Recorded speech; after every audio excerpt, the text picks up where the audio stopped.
Businesses came to life after a month of lockdown. Bars, restaurants, and worship centers reopened, though under strict COVID-19 safety protocols.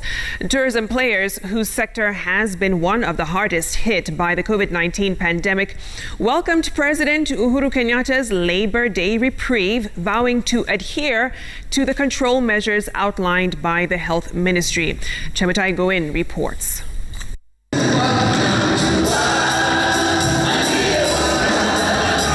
Worshippers who had missed attending service and worship thronged different churches in Nairobi, Kiambu, Machakos, Nakuru and Kajiado, which had been placed on partial lockdown to contain the spread of the coronavirus.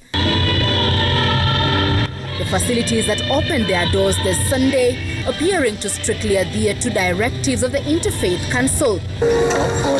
The worshippers first had to sanitize, then their temperature taken before they got into the church building, where seats and pews were arranged to facilitate social distance. Badala ya rais kuwa anaweka lockdown, discipline ya sheria za COVID iwe enforced na kuna supervision na police officers assigned to every place. If this thing will surge up again, even if it will be bad again, I want to appeal that the church should not be closed. The church should remain open. The president's directive to lift the order banning in-person worship, welcomed by all who had missed churches. At the Jubilee Commonwealth Church located in South B, it was a similar mood. Praise and worship rented the air as the attendees put their supplications before the Lord. In some churches, however, the doors remained shut as they put in measures ahead of the reopening next Sunday. Worshippers at Isinya Salvation Army and Kangundo Redeemed said it was a relief, adding that they would see to it that all Ministry of Health protocols are followed. At the Jamia Mosque, it was a similar situation, bearing in mind that being Ramadan season and with 10 days until Eid al-Fitr, it was the most crucial moment for the Muslim faithful, a number seen coming in to say their prayers. Hukumu hili la misho ndio hukumu ambalo ni bora zaidi na umuhimu mkubwa kwa sababu ndani yake unapatikana usiku ambao tunaita usiku wa Lailatul Qadr, usiku wenye heshima ambapo Muislamu akijaliwa kuwa katika ibada ya aina yoyote katika usiku huu, hasa kuswali usiku na kusoma Qur'an na kumtaja Mungu kwa wingi, basi anapata thawabu nyingi chungu nzima zaidi ya kufanya ibada kwa miezi 1000. He however had the terms and conditions for faithful coming for worship.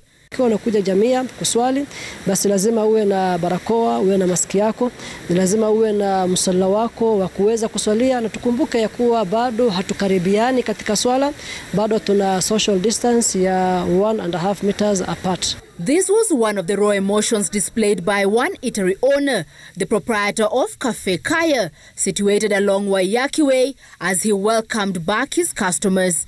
Today, Roy Washira beneath his mask wears a smile. His eatery has the open sign hanging on the door, welcoming clients who for close to 2 months have simply passed by the shut doors. While many continued with the takeaway directive, he simply couldn't afford to do this.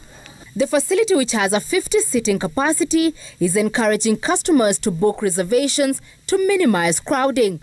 I hope that the farmers will be ready to take our orders, because it's a cycle. There's us, then we order from the distributor, then he orders from the farmer. I hope those guys are ready to now get back into business.